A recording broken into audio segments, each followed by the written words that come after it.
Hola chicos, vamos ahora con un nuevo tema, hablar acerca del conjunto de números. Entonces, iniciamos diciendo que los conjuntos de números son las categorías en las que se clasifican los números en función de sus diferentes características. Existen diferentes tipos de números, como por ejemplo, si tienen o no una parte decimal o si poseen un signo negativo por delante.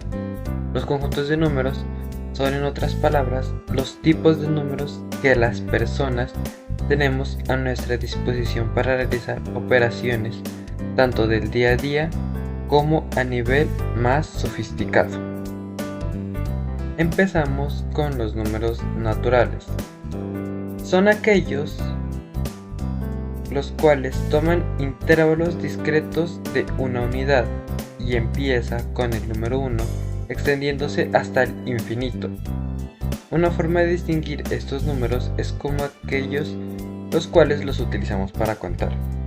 En términos formales, el conjunto de números naturales se expresa con la letra n y se lo observa de la siguiente forma el conjunto. Tenemos que n es igual a 1, 2, 3, 4, 5, 6, 7, 8 y así sucesivamente hasta el infinito.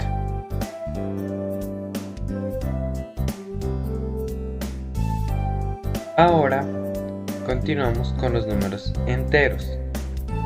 Son aquellos que incluyen los números naturales más aquellos que también toman intervalos discretos pero que tienen un signo negativo por delante, y se incluye el 0.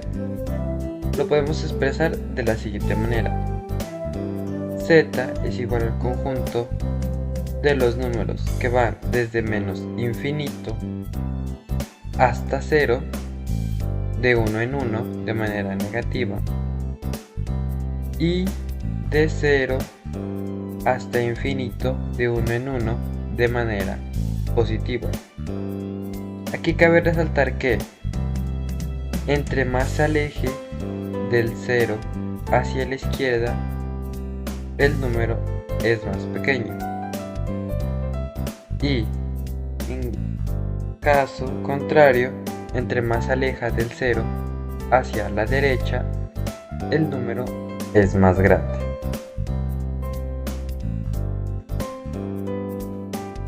Ahora continuamos con los números racionales. Son aquellos que incluyen no solo aquellos números enteros, sino también los que pueden expresarse como el cociente de dos números enteros, de manera que puede tener una parte decimal.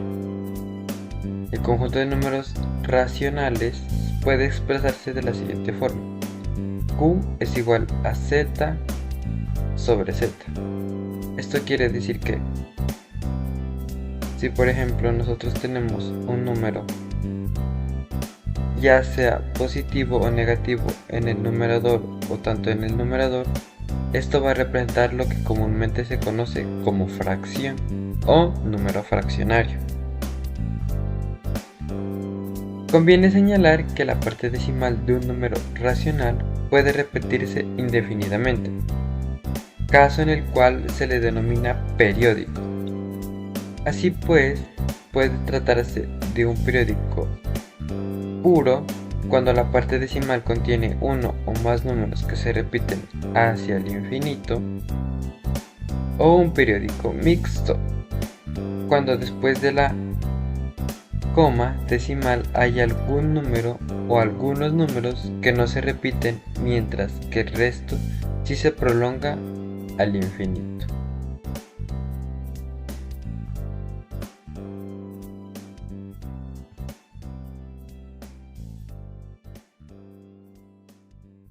Bueno, aquí tenemos como ejemplo lo que sería el primer número, que como vemos está compuesto por dos números naturales, tanto que ambos son positivos.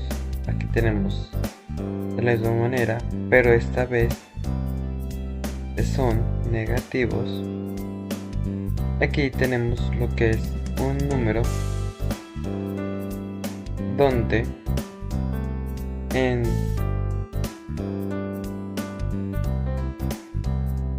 su parte decimal contiene un número el cual se repite el mismo de manera consecutiva hasta el infinito. Esto es lo que se considera un número periódico puro. Y aquí tenemos otro número, el cual donde después de su coma sus números son consecutivos, pero varían a medida como se alejan hacia el infinito. Entonces esto quiere decir que es un número periódico mixto. También tenemos que son los números irracionales, los cuales no se pueden expresar como el cociente de dos números enteros.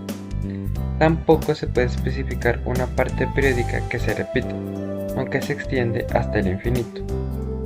Los números irracionales y los racionales son conjuntos disjuntos, es decir, que no tienen elementos en común. Bueno, aquí tenemos algunos ejemplos de lo que son los números irracionales. Como primero tenemos lo que es el número Euler,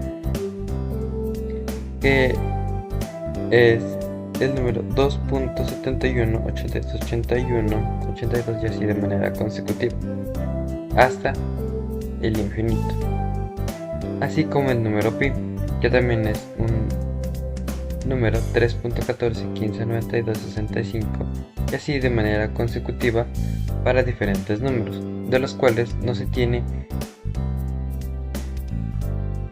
una determinada finalización para estos números. Ahora vamos lo que son los números reales. Son aquellos que incluyen tanto los números racionales, como ya lo miramos, a los irracionales, es decir, los números reales van desde menos infinito hasta el más infinito, el cual se lo representa de la siguiente manera: R, que pertenece al conjunto de los números que van desde menos infinito, incluyendo el 0, hasta más infinito. Entonces aquí podemos decir que incluye todo lo que son números naturales, los números enteros positivos, enteros negativos, números racionales o fraccionarios y los números irracionales, que los cuales también se representan en una recta numérica.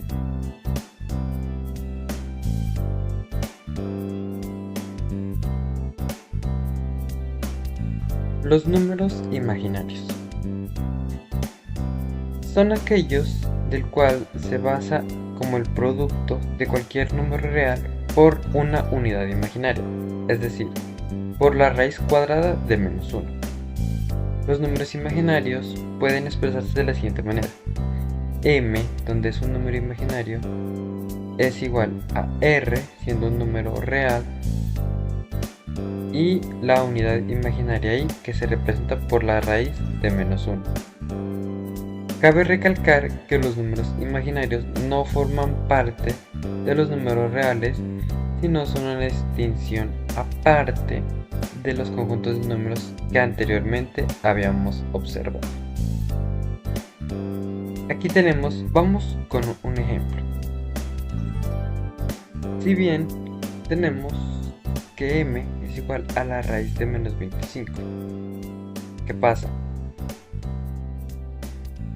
Este menos 25 lo podemos expresar también como la raíz de menos 1 por 25. Por propiedades de la raíz, tenemos que si dos números multiplicados por una misma raíz, lo podemos separar la raíz a cada uno de los números. Entonces aquí tenemos que es la raíz de menos 1 multiplicado por la raíz de 25. Si bien sabemos que 25 es lo mismo que tener 5 al cuadrado, y esto dentro de su raíz multiplicado por la raíz de menos 1.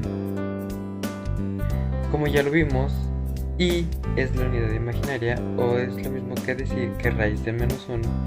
Entonces m sería igual a la raíz de 5 al cuadrado, que eso es 5, y la unidad imaginaria, que sería i. Y entonces aquí vemos lo que vendría siendo tener un número imaginario. Por último, tenemos lo que son los números complejos. Esta nos dice que son aquellos que tienen una parte real y otra parte imaginaria, donde su estructura es la siguiente. P es igual a A más M, donde A es un número real, M es la parte imaginaria, pero a la vez este se descompone donde R es la parte real y la I es la unidad imaginaria. Entonces aquí tenemos un ejemplo donde P es igual a 1/2 más 8i. Y así es como se representan los números complejos. Por último, aquí tenemos un esquema de cómo se representarían los conjuntos de números, donde tenemos en la parte superior los naturales, que van desde el 1, de 1 en 1 hasta el infinito, tanto teniendo en cuenta sus primos y sus compuestos. Tenemos como siguiente los enteros, los cuales incluyen los números naturales, el 0 y los enteros negativos, o que llevan un signo negativo en su parte derecha. De ahí tenemos los racionales o fraccionarios, que van siendo tanto los números exactos como periódicos, como ya vimos en la parte teórica, que pueden ser puros o mixtos. Y también tenemos lo que son los irracionales. Luego de ellos, todo este conjunto cierra a los que son los números reales, donde lo vemos aquí. Y también aquí tenemos los números imaginarios, que estos ya hacen una parte aparte, una subdivisión aparte de lo que son los números, los cuales forman el conjunto completo que vendría siendo los números complejos. Y así finalizamos lo que significa o cómo se clasifican cada uno de los conjuntos de los números.